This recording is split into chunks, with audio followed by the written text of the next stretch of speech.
আসসালামু আলাইকুম।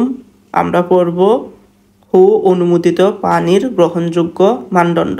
একটা সংখ্যা ট্রিকের মাধ্যমে সহজে আমরা এই পড়াটা মনে রাখতে পারবো এবং ইনশাল্লাহ দেখবে আর ভুল হবে না। চলো আমরা জেনে নিই।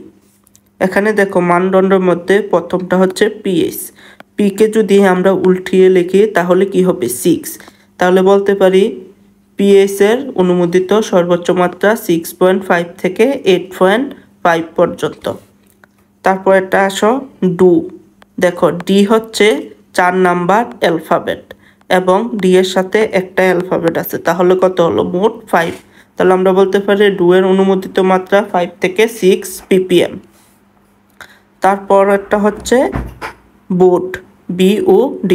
তাহলে ডি ক নাম্বার অ্যালফাবেট? 4 নাম্বার অ্যালফাবেট এবং ডি এর সাথে দুটি অ্যালফাবেট রয়েছে, তাহলে মোট দাঁড়ায় হচ্ছে 6।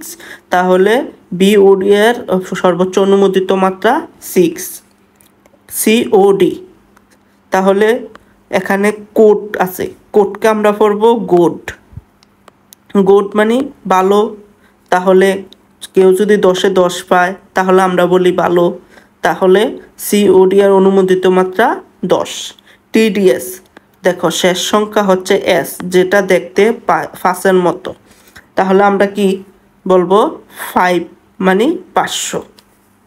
এবং ক্ষরতা ক্যালসিয়াম 2+, তাহলে ক্যালসিয়ামের শেষে A আছে, A 1 নাম্বার অ্যালফাবেট, তাহলে 100 ppm। ম্যাগনেসিয়ামটা একটু মনে রাখতে হবে 150 ppm এবং সোডিয়াম ক্লোরাইডটা 500 ppm, এটা একটু মনে রাখতে হবে।